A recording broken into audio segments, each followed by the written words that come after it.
Hey, Morgan, welcome to the NTM Growth Marketing Podcast. It's an honor to be speaking with you today. Hey, Andrew, I am super excited to be here. As we said before we hit record, marketing is one of my favorite conversations, so super stoked. Well, let's start off and just share a little bit more about Paper Raven Books. What is the organization all about, your role at the company? Yep. So Paper Raven Books is a self-publishing services company. So we help people to write, edit, design, publish their books. And so, these might be ebooks, physical books, audio books, whatever format of books is coming down the pipeline. We'll be helping people with those books. And it is self-publishing. So we work with a lot of entrepreneurs who want to maintain the creative vision of their book, the legal rights of their book, and the profits from their book sales, which are, as we know, pretty important when you're growing your own company, your own thing. And with AI, I've seen the AI lawsuits from authors coming up recently too. Yeah, interesting times for sure. Oh, and you asked my role in the company. I'm a founder, CEO. When did the organization start? Well, that's always an interesting question with an entrepreneur, right? The current iteration started really in 2015. That's when I published my book. And when we started sort of guinea pigging with some of our authors, we'd helped write their books. So publishing for 8 going on 9 years. But before that, I was a freelance writing coach, book editor, and I grew that writing and editing business with editors, eventually working under me. And I was the primary sales and marketing sort of division of the company for quite a few years. And we started working with enough authors on their books that they came back and said, thanks for helping me write my book. It's a Word document still. I can't find anyone to help me publish it. How do I publish a book? And I was like, well, I don't know much about publishing a book. I know how to write a book. So how about I write a book and then I'll figure out how to publish it. And that was 2015. Where did your passion for marketing start? That's how you started the podcast. I think when we hopped onto Zoom, that was one of the first comments as well. So yeah, tell us a little bit more about how did this passion for marketing begin for you? It was an acquired taste, born out of necessity, right? Because like many, naive freelancers, you sort of think, I got this skill, I can help people, I can just freelance, and it will just grow on its own. But I quickly realized that yes, I had a referral network. I had clients who were happy clients and they were sending me to more clients, but it wasn't growing as fast as I wanted it to grow. So, as soon as you start Googling how to grow a business, you're very quickly in deep waters with business, marketing and sales and all of that. And the first major course that I ever took was Marie Forleo's B School. She's an entry point for a lot of people. Exactly. Class of 2013. But that really just introduced me to, I think, Derek Halpern at the time, right? And then I got into sort of copywriting waters and direct response marketing. And it became like an intellectual interest and just a necessity of the business. And so the deeper you get into it, the geekier you can get, and it starts to sort of like become this whole new field that you can really become an expert in. So found it along the way, and it was an acquired taste, but it's definitely served. I think if any business owner, who's willing to go into marketing, it will serve you well over the entirety of your business. Is there a marketing element of marketing you enjoy the most, whether it's SEO to copy to organic content creation, a million other things in between? What is your thing you enjoy the most? I enjoy copy, and I would even broaden the term copy to include, yes, written copy, but also I enjoy seeing how that translates into verbal copy, which in my mind could be on a webinar, on a stage, any of that sort of thing. It has a similar rhythm and flow, so I really enjoy kind of creating that reading, in air quotes, reading experience, that experience of the words for folks. And I like planning it. I as much as possible, like, especially when I'm putting together an offer, I really like planning. What's that experience going to be like when they first are introduced to the offer? And then they, we talk about the pain points and we get into the benefits and all of that. I really enjoy sort of crafting that experience. speaking of copywriting, I have to ask what your relationship has been like with ChatGPT. Is it your enemy? Is it your best friend? Are you just ignoring it? Kind of what's your pulse been like on We're casual at the moment. it? We chat every now and then, and ChatGPT has some good ideas, but I'm sort of treating ChatGPT as a writing partner. Mhm. So, when I feel like I am stuck on an idea, I sort of toss it to ChatGPT and I'm like, how would you describe this? And then sometimes it gives me something lame and I'm like, well, I can do better than that. And sometimes it gives me an angle I really hadn't thought of before. And I'm like, interesting. I will explore that some more. So kind of like a sounding board to bounce ideas off of in the middle of the night. Are there any other cool AI technology that you've experimented with from a marketing perspective, whether it's, Mid-Journey or, a random software product that you've discovered? Yeah, I did like Mid-Journey. It's behind a paywall now, so I feel a little bit Mhm. late recommending it to people because now you can't just go experiment with Right. it. But Mid-Journey was really cool technology. Jasper, I think, is still like worth looking into. I know Jasper's a little bit like been around for a while, Right. but they continue to update. And really, my only complaint with Jasper is just the character limit. For book writers, there are some really cool tools for. I'm going to have to Google it really quick, but for storyboarding, where you can toss it like the idea of a story, and it can generate sort of different, character backstories and things like that. Mhm. That applies much more for fiction, but there are some fun little tools like that. I've heard use cases of how, Disney or Marvel or Star Wars are going to be using AI in that capacity. There's this one random character from a Star Wars film, but you could create a whole new universe about him or her through utilization of AI like that. Yeah. Yeah. And again, it's like idea generation. Like the AI can come up with 30 different backstories for why this villain might be evil. And Right, you get to sort of pick one, or right. combine them. So I think the human element can pair nicely with AI. Uh, like I mentioned before we started, my wedding's coming up, and one of our rules was no use of ChatGPT for our vows. It's But amazing. my dad did use ChatGPT to help him write our rehearsal lunch As speech. you should, as you should.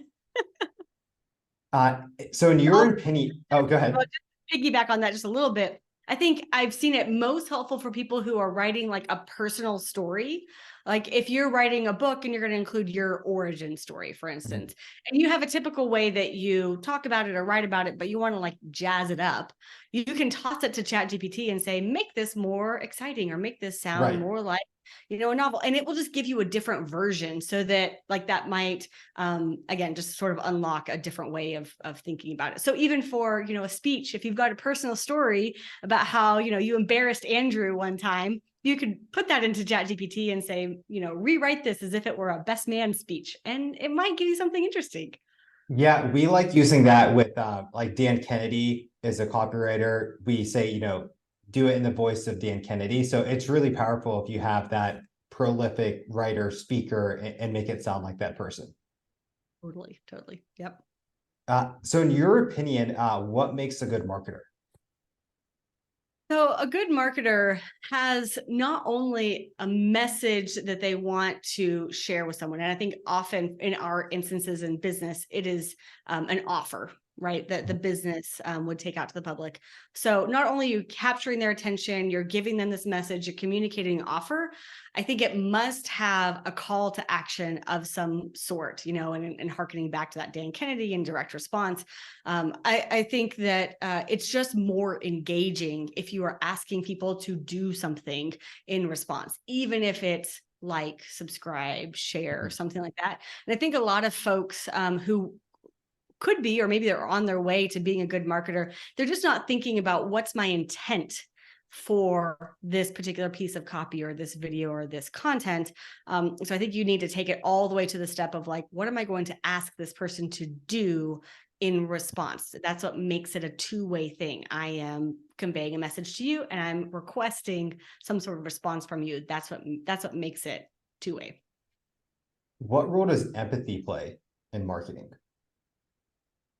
Yeah, so I do believe that in order for a message to land with another person, you have to be able to put yourself in their shoes in some form or fashion, right? Like you can't, I think when we are not engaging our empathetic selves, that's when the copy feels flat. We're just describing the product or service. It's all features and this is what you get. And it's 6 videos and 12 hours and 3 modules. And and that's kind of where the copy ends. And it's like, well, if you were empathetic at all, you would be able to read that from an outside perspective and realize that's really boring. Like, that's not what I want, And I actually have a quote from one of my mentors, Perry Belcher. I'm in a mastermind with him. And he said this during one of our like group calls. And I was just so taken by it. It's actually right here. I'm Post-it note to my laptop. And Nice. I know we're on a podcast, you can't read it, but it says, are you selling them what you want to sell them? Or are you selling them what they want to buy? Mhm. And he said that as a bit of a throwaway quote, but that just captured me because I was like, that to me, that's empathy, right? Are you selling them what you want to sell them? That's very self-centered. Or are you Right. selling them what they want to buy? Mhm. That's empathetic. If we were to go back to 2013, do you remember what Marie Forleo said to you in her writing that captivated you in that same way? Because Yeah. she's a household name for so many people. Like I said, she's the entry point to online marketing, being a business owner, and she's made such a huge impact on so many people's lives over the years. Yeah, I think she was the first person who I really heard talking about a starting a business that would make a lifestyle possible for you. Mm. And I'm sure that message had been out in the world It wasn't as before. common in 2013. Maybe not. Maybe that was kind of the beginning of that whole lifestyle entrepreneur movement. But at that point in my life, I had 2 young kids and I was doing the freelance thing from an apartment in Brooklyn. And I was just like, I want a lifestyle. Is this really a business? And, she really spoke into that idea of you can do it your way. You can, even if she uses that term, multi-passionate entrepreneur, which at the time was appealing to me because it was like, I don't really know exactly what I'm doing. And yet this person's telling me that you can still be highly successful, combining sort of these different aspects of yourself. And since I was still pretty young and didn't know myself that well, that was really kind of appealing to me that she was like, you don't have to fit into this, formulaic box. You can combine these different passions of yours to fit into a business that's kind of your own design. What is it now about Perry? And are you in War? Is it War Machine? No, not War Machine. Is it War Room? Is his mastermind? So it was War Room. That Okay. was Dice, Roland Frazier, Perry Belcher. So I was in War Room, and then it kind of split up. Oh, okay. And I think the party line is that it split up amicably. That's good for their public images, but I didn't even know that happened. Yeah, it'd been running for 13 years, Mhm. ever since the very first traffic and conversion. And so it had just run for a really long time, and all the founders were kind of going in slightly different directions. And so this past year, they sort of said, okay, we're all going to do our own things now. And Perry started what's now called Driven. And so Mhm. Driven is unabashedly about making money, which I really Mhm. like. So elaborate a little bit more, what drew you to Perry between, those 5 other mentors? Like what was the storytelling? What was the empathy points that hit for you of, okay, that's someone that I want to learn from? Yeah, Perry is extremely tactical. And so he really is still sort of out there practicing the nuts and bolts. He has lots of businesses. Mhm. And so he still is, getting leads and converting them and running ads and doing videos and building the back end side, the Mhm. operations side. I mean, I don't think he is, but he has a team that does, right? And so Right. he's still very much in the weeds, and he would come to every single war room, every single traffic and conversion. And now he's one of the founders of Driven. So it's Perry Belcher, Jason Fladlin, Qasim Aslam. And Perry comes every single time with like, here's what I tested and here were my results. I'm like, that's amazing. Thank you for taking something tactical and testing it. And, even like he's really into AI as well. And so like, how do you take different video clips and run them through AI to spit out Alex Hormozy style of videos? So I think he has a new thing called Clip Rabbit or whatever. I haven't tried it yet. Not an endorsement, but just to say that he's like, out there really experimenting and practicing and innovating, which I find very cool. How do you measure success in marketing? Well, you got to get the click, right? Nothing happens until you get the click. Yeah, I think I feel like there's a successful marketing campaign. Like I have put out a successful marketing campaign when my offer converts, right? If I put together a new offer and I've done all my data and research, I studied with Ryan Levesque for years and years. So I'm super into the ask method and like pouring over all these deep dive surveys and all the qualitative language. So I feel like when I go through all of that and I put together a brand new offer and craft the emails and do the webinar and do the videos, and I put that out to a list of readers or an audience, and I get people who are like trying to throw a credit card at me, like that feels really good. That's like, okay, I did it right. I matched what I wanted to sell with what they wanted to buy, and we are really solving problems, assuming I fulfill on all my promises, which is what the marketer's special challenge is, to make sure that not only do you sell, but the product or service fulfills on what has been sold. But yeah, when you get those hands raised, you get people to actually deposit, like put down an application with $100 deposit, or when you get someone to put down a $500 deposit for a program, or really fun when they pay in full. That is a massive success for sure. But I think it starts with the click, right? You gotta make sure that you're tracking your metrics all the way through to the sale. What's a common metric you hear marketers talking about as if it is a criteria for success? And I don't know, I'll give an example of, number of people who liked an Instagram post of mine. What are just some, metrics you hear where people act like that is success, but deep down, that's not actually how you need to be measuring success in your marketing department? Well, of course, in the book world, people talk a lot about the #1 bestseller. Like that's such a point of On contention Amazon? on Amazon. Yeah. And sometimes people don't even qualify. There's like #1 bestseller. And it's like, on what list, in what categories, like give us some context here. So that is definitely a vanity metric that's thrown around a lot. And I would suggest even book sales themselves are not entirely a vanity metric, but they can be a bit of a red herring, because it's very different for a nonfiction author to sell a lot of books than a fiction author to sell a lot of books, because your nonfiction author is probably selling books to get clients. So when one of our authors, Tom Emerson, launches his book and he only sells 150 copies, but he gets 3 new clients and 350,000 revenue, it's like, cool. Like that was success for you. Low book sales, but high success because you got clients and revenue. Whereas some of our fiction authors, they'll sell 3,000 copies in the first couple of weeks, but they're not getting anywhere close to that revenue number, because their only product is low price, low profit margin book sales. So I do think that book sales taken out of context from the business model can be distracting. I want to hear you talk a little bit more about the holistic business model for the nonfiction writer. So for that person who wants to, become a millionaire through book sales alone, and let's just see, they have courses, consulting, speaking, on the back end, what really do they need to be thinking about holistically with their business model? And, I'll give an example of a week or two ago, we were speaking to someone who, wants to release his book in the fall.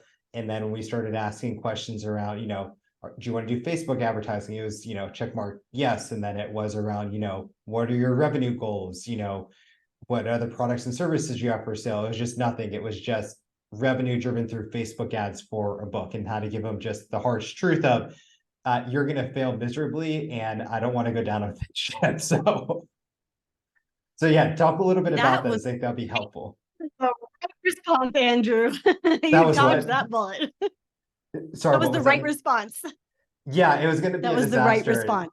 It was going to be a disaster and I needed to get out of there. Yes. Yeah, we do occasionally have that conversation with an author. I think more people understand that it's part of a business model. And I'll give you some examples of what we see as successful. So the book brings in folks who either want one-on-one consulting or workshops or retreats or live events or courses or memberships, right? So any of those types of products and services are certainly possible.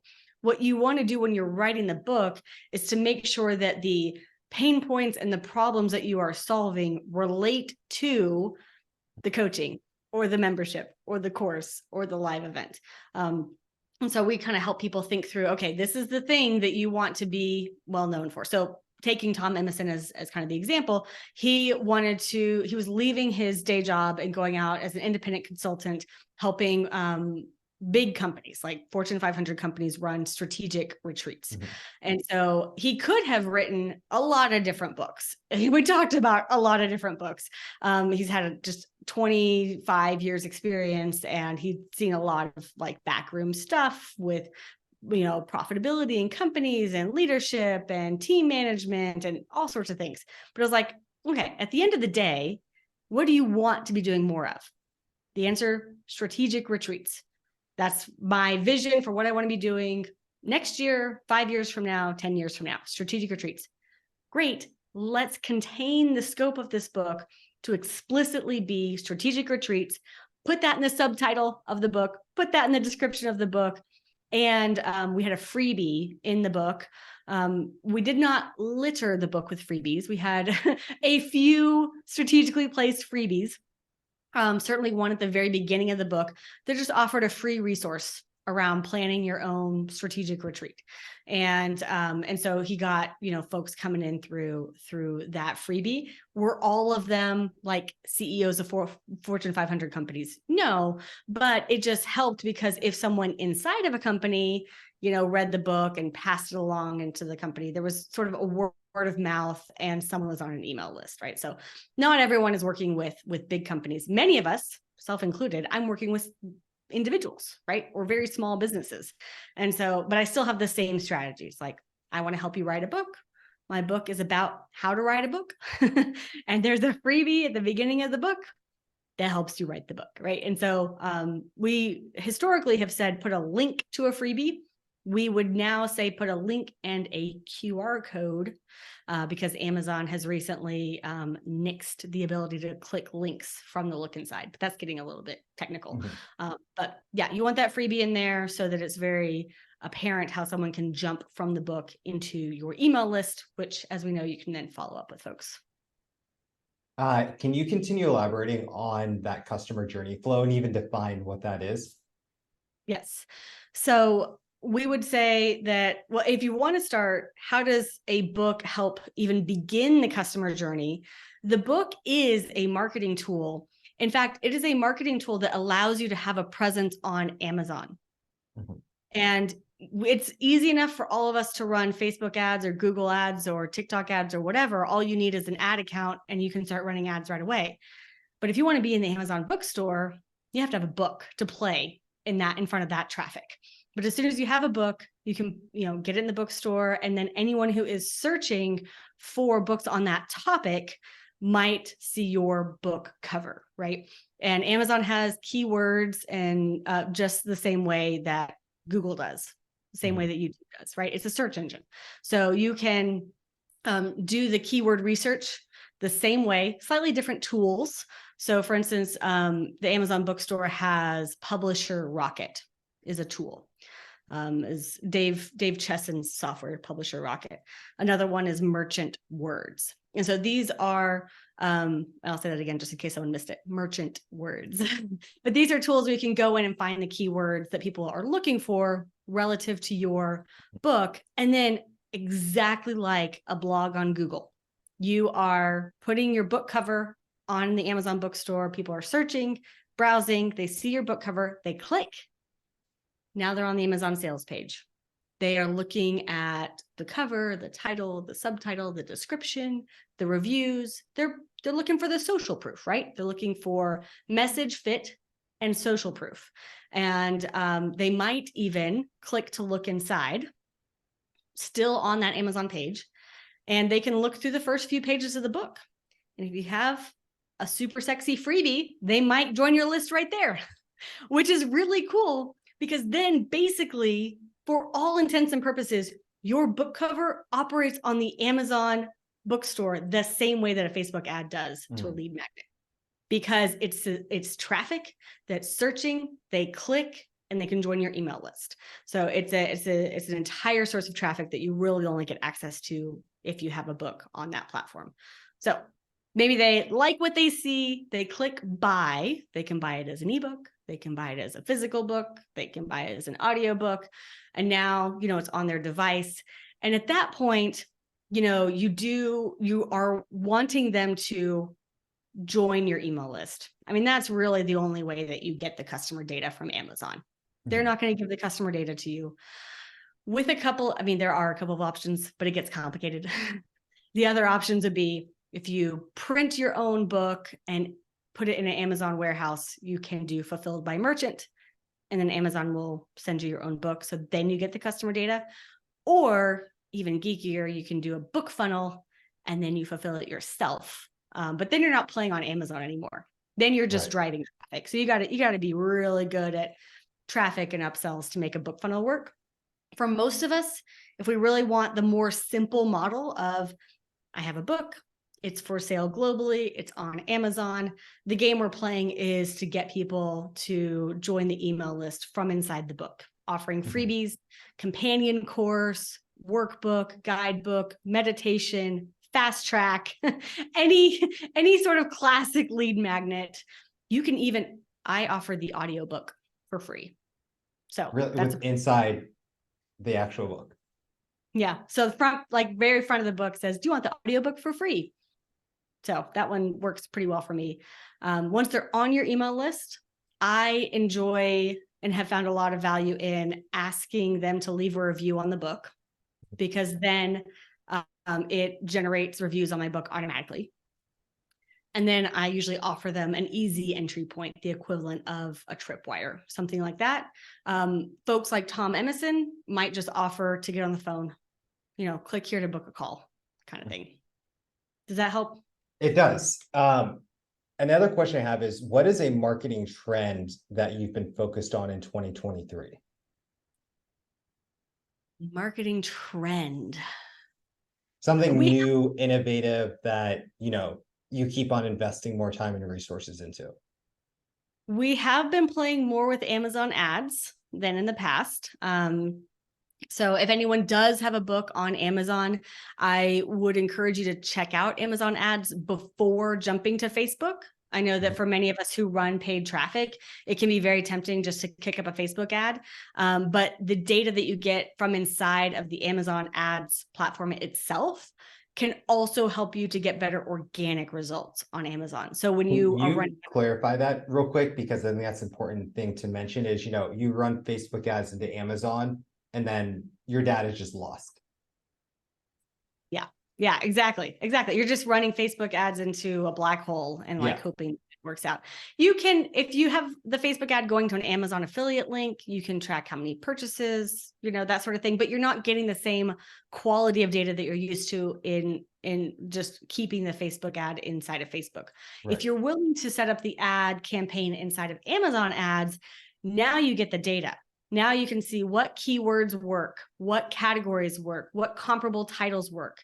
You can, if you're doing direct response marketing, you can target Alex Hormozi and Dan Kennedy, right? And you can see what comparable titles actually got you the click, so that you can double down. Well, not even just the click, you can see which ones turned into sales. And so once you see what's working on the ad side, the paid ad side, you can actually update and adjust your organic inputs, your keywords. Your ebook gets 7 keywords and 3 categories. So you can update your keywords and categories organically as you see what's working inside of that Amazon ads dashboard. So it's definitely an underused paid platform for folks who have a book. I take it you're an Alex Hormozy fan. Oh, I'm coming around. I just finished $100 Million Offers or whatever that book title is. So good. And I have disliked him. Really, I just didn't like his face. I know that's terrible to say. And one of my friends convinced me to give him another shot, and I read $100 Million Offers again. And I really, really appreciated the book and his vulnerability and just his marketing brain. He's very, very intelligent. So I'm coming around category too. I saw him first at War Room. He came to do a talk at War Room, and he just talked really fast. And you could tell there were threads that were really valuable, but they kind of went 10 different directions. And I was like, come on, how serious can we be here? But then he did talk about $100 Million Offers, and I was like, well, he had some really good, flash nuggets in that talk. Let me check it out. And I was floored. That book is so good. And of course, on his podcast, he talks about his upcoming book, $100 Million Leads, and how much time he's spending on that with an editor. And I'm like, good for you. Get that editor in there. Even better. So I think he's super smart. I think kind of like he reminds me a bit, not quite in the same way, but a bit like Gary Vaynerchuk, where like the first few times I heard Gary Vaynerchuk just on his podcast or whatever, I was like, what is this guy talking about? Rambling down different rabbit trails and patience and persistence and cussing like a sailor. But then it's like you get like indoctrinated. And now like I love Gary Vee. So I'm sure it's only a matter of time before Alex and I are besties. Do you have any other marketing mentors, whether they're, literally, someone you've hired like Perry or Marie, or, someone in a distance that you really look up to? Yeah, probably the most influential person in my career has been Ryan Levesque. So he is the founder of the Ask Method, and I coached with him for like 6 years. And we're still good friends, colleagues. I just, I pop onto his launches and do interviews and stuff with him and all that. But his training and methods have probably been the most influential for me in, using market language to craft those offers, going out with webinars and that sort of thing. And then some folks who I have been, working with more recently would be like Perry Belcher, Jason Fladlin, Kazim Aslam, the founders of Driven. So I also, in totally different realms, I do have some different like leadership coaches, a little more of the soft skills side of business, since, we do run a team of like 15 to 20 people, depending on freelancers and things like that. But that's a whole other side of the business. So I do have some coaching and training there, just around leadership too. What's a marketing win that you're really proud of? Yeah. A marketing win that I'm really proud of. There are a couple of types. One would be for myself. So for myself, like I'm really proud that my book on Amazon, we're closing in on 2,000 reviews, which for a totally unknown author is really cool. And I don't promote it that much. It just is that freebie. The freebie, people join the email list. I ask for a review. That's pretty much it. And I play with the keywords and categories and and that sort of thing. So that I just am proud of, that book really was the thing that built this business, which went from, I think 2015, it was a $30,000 a year business. And last year we hit just under 1.2 million, right? So it's Congrats. Thank you. And obviously it's not all just book. I had to learn how to write copy, sales pages, do webinars, run Facebook ads. So there were other tools that I picked up along the way. But the book has been kind of the tried and true thing that people still email me and like, I just found you from your book. Like, how do I work with you? And I'm like, let me get you plugged into my team. And then for our authors, there have been several just huge author wins. I mentioned Tom, his ability to go from a corporate job to his own independent consulting gig, like on the back of a book launch, was really cool. They don't all come, happen that quickly, but that was pretty cool. Another one, Aaron Thorpe, kind of similar. She was a project manager inside of an engineering company and really wanted to go into leadership. So she published a book on leadership and started like speaking on stages about leadership. And at first she was very like imposter syndrome ridden, like, who am I? But, once people started reading her book and giving her that feedback and coming to, see her speak at different conferences and events, she was like, holy smokes, like I've become an author now, and so she's gone off on her own as well, independent consultant. She, works with teams my size. So she's worked with our team to coach the leadership level of the team. So those are really cool. Love it when that happens and people like kind of take the leap to do something new and they use the book to launch them into that new version of life. What about on the flip side? What's a marketing loss that you've experienced in your career that, you don't need to give examples of like client names or whatever, but, whatever you want to share about that. And then most importantly, what did you learn through that experience of that fail? I'm trying to think of how I could not pin this on an author. I'll do both. I'll do like I did the first. I'll do a personal loss and an author loss. So we're not being unfair here. Personal loss. I mean, I have definitely given webinars where 0 people showed up. Like a lot. Not even your family? No, I was too embarrassed to tell my family. But I mean, when I first started giving webinars, I think I did. I did about 100 webinars in about a year. It was about 2 webinars a week for about a year. And for the first 6 webinars, like no one showed up or 1 person showed up or 2 people showed up and there were no applications. So that was a lot of like tears at the end of a webinar. And not to say that doesn't occasionally happen now. Sometimes I kick out an offer that I'm all excited about, and then I get a bunch of people on a webinar, and like sometimes it doesn't pan out. And so, but I think come to be okay with that. Quick author, just surprise, really. We worked with an author who had a massive YouTube channel, and we were trying to talk to him about like, it's really important to put your ebook on promotion. We recommend a free ebook promotion, get people on a launch team so they can leave reviews. And he was like, nah, they'll be chomping at the bit to get my book. As soon as I launch it, I'll do 1 YouTube video and that's all the book is going to need. And it needed more than that.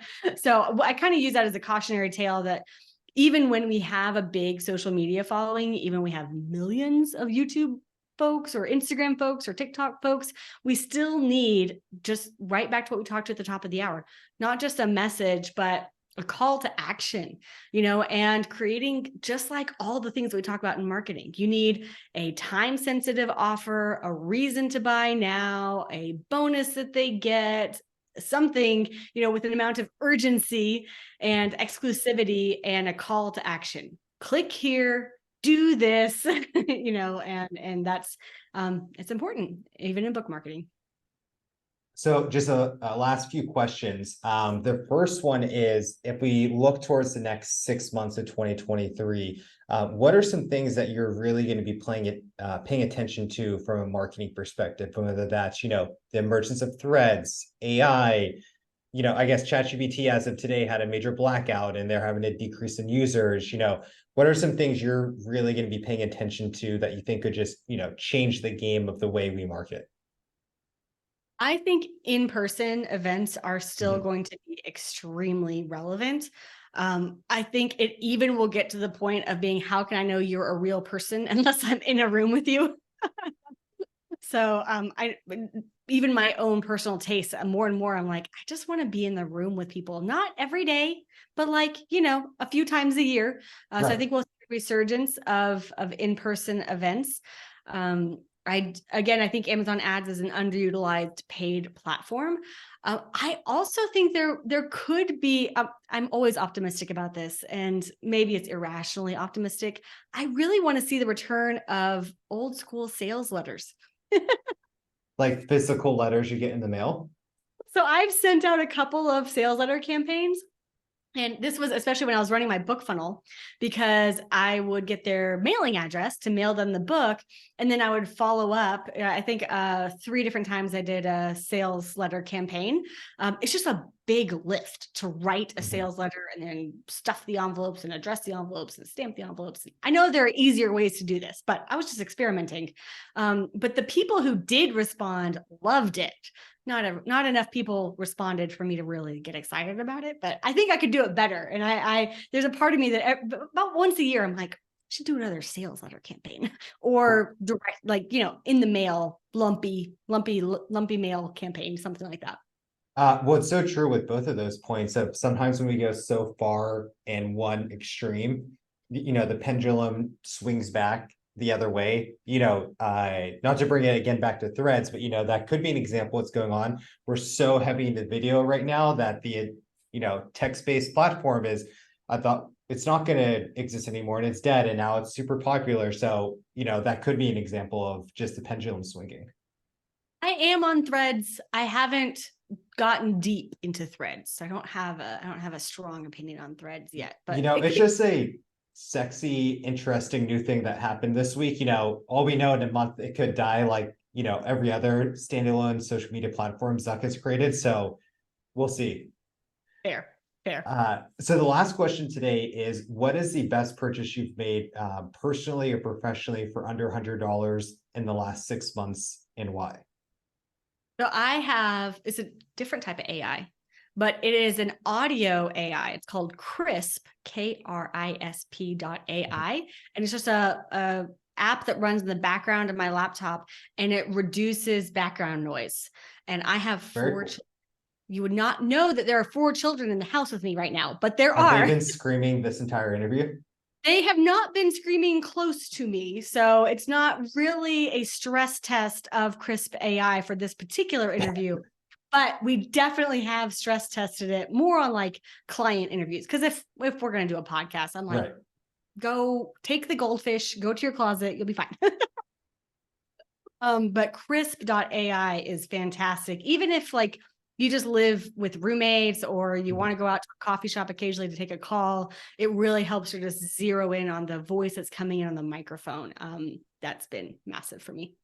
Awesome. So lastly today, Morgan, can you share any links, URLs, Amazon, book titles, ways that we can follow up with you? I did think of one more thing I want to get in really quickly with coming up into 2023, 2024. TikTok, I mean, it's still a thing. Book Talk is on TikTok. People do book reviews. So if you have a book or you're coming out with a book, do check out TikTok for the Book Talk reviews. Just in case you haven't heard that yet. I want to make sure that I at least communicate that to you. Okay, so if you want to know more about me, you can go to the company website, paperravenbooks.com.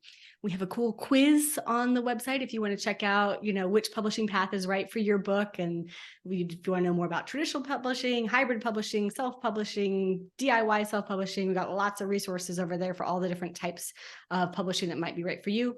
And then I'm on all the socials as either Morgan G. Mac or Morgan Gist MacDonald. Perfect. Thank you for your time today, Morgan. Awesome. Thank you, Andrew.